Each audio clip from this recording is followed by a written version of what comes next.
ഈ കോൺഗ്രസിന്റെ തന്നെ സൈബർ ഹാൻഡിലുകളിൽ നിന്നൊക്കെ ചാണ്ടിയുമ്മനെതിരെ ഒട്ടേറെ അധിക്ഷേപ പരാമർശങ്ങൾ, പിതാവിന്റെ പേര് നശിപ്പിക്കരുത്, അതോടൊപ്പം തന്നെ ആശ്രിത നിയമനമാണ് പുതുപ്പള്ളിയിൽ കിട്ടിയതെന്നുള്ള തരത്തിലുള്ള പരാമർശങ്ങളൊക്കെ വരുന്നുണ്ട്. അതിനോടുള്ള പ്രതികരണം? അതിന് എല്ലാം ഫേക്ക് ഐഡിയ.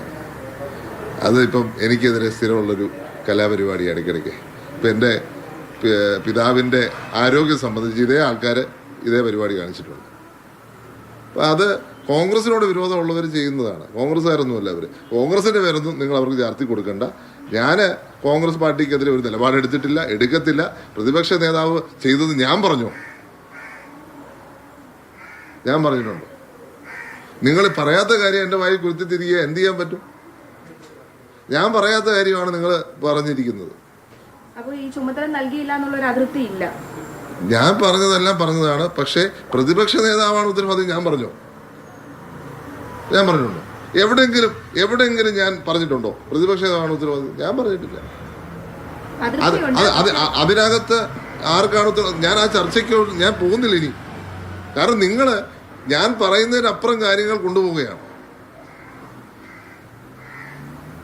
അപ്പം ആ ഒരു സാഹചര്യത്തെ വളച്ചൊടിക്കരുത്. ഞാൻ പാർട്ടിക്കകത്ത് പറയാനുള്ളത് ഞാൻ പാർട്ടിക്കകത്ത് പറഞ്ഞോളാം. പക്ഷേ ഇല്ലാത്ത ഊതിപ്പെരുപ്പിച്ച കാര്യങ്ങൾ, ഞാൻ പറയാത്ത കാര്യങ്ങൾ, ഒരു വ്യക്തി ആക്ഷേപം ഞാൻ നടത്തിയിട്ടില്ല. നിങ്ങൾ കേട്ട് ശ്രദ്ധിച്ചു നോക്കിയേ. ഞാനൊരു വ്യക്തിക്കെതിരെ പറഞ്ഞിട്ടില്ല. എൻ്റെ അടുത്തൊരു ചോദ്യം വന്നപ്പോൾ, കാരണം സ്ഥിരം ഇത് പറഞ്ഞുകൊണ്ടിരിക്കുകയാണ്, ഞാൻ പാലക്കാട് പോയില്ല എന്ന്. ആദ്യം പറഞ്ഞ പാലക്കാട് പോയില്ല എന്ന് പറയുന്നത്, പിന്നെ ഒരു ദിവസം മാത്രമേ പോയുള്ളൂ. ഞാൻ പറഞ്ഞത് എന്താ?